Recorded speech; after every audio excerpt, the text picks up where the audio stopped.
கோ shift packers மோஸ்ட்லேருந்து பேசணும். Chennai to Bangalore home shifting வந்து கஸ்டமர் வந்து புக் பண்ணியிருந்தாங்க.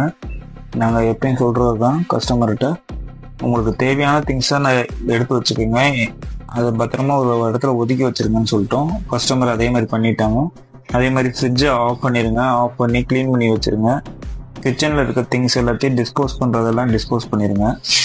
உங்களுக்கு தேவையான சார்ஜர், ஹெட்ஃபோன், இந்த மாதிரி இது எல்லாத்தையும் நீங்கள் எடுத்து வச்சுருங்க. இது எல்லாமே பண்ணிட்டீங்கன்னாவே நாங்கள் மிச்சதெல்லாம் நாங்கள் வந்து பேக் பண்ணிக்கோன்னு சொல்லிட்டோம். கஸ்டமர் அதே மாதிரி நீட்டாக எல்லாத்தையும் அவங்களோட ப்ரிப்பரேஷன் எல்லாம் பண்ணி வச்சுட்டாங்க. ஸோ ஃப்ரிட்ஜை எல்லாமே க்ளீனாக இது பண்ணியிருக்காங்க. ஸோ நெக்ஸ்ட் வந்து நாங்கள் பேக்கிங் ஸ்டார்ட் பண்ணிட்டோம்.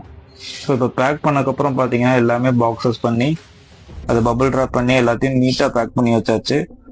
ஸோ லோடிங் பொசிஷனுக்கு எல்லாத்தையும் அன்லோட் பண்ணி கீழே கிரவுண்ட் ஃப்ளோரில் வச்சுருக்கோம், செகண்ட் ஃப்ளோர்லேருந்து இறக்கி. ஸோ இப்போ இந்த மாதிரி நாங்கள் பேக்கிங் பண்ணிவிட்டு எங்கேனாலும் நாங்கள் இந்த மாதிரி ஷிஃப்ட் பண்ணி கொடுப்போம். எந்த ஊர்னாலும் பண்ணி கொடுக்கலாம்.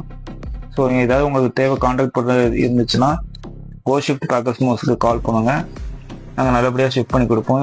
இப்போ உங்களுக்கு ஏதாச்சும் எஸ்டிமேஷன் உங்களுக்கு தேவைப்படுதுன்னா www.coshift.in போயிட்டு எஸ்டிமேஷன் செக் பண்ணிங்கன்னா உங்களுக்கு அதிலே எஸ்டிமேஷன் வந்து தெரிய வரும். ஸோ நீங்கள் அது மூலியமாகவே எஸ்டிமேஷன் வந்து தெரிஞ்சுக்கலாம். தேங்க்யூ.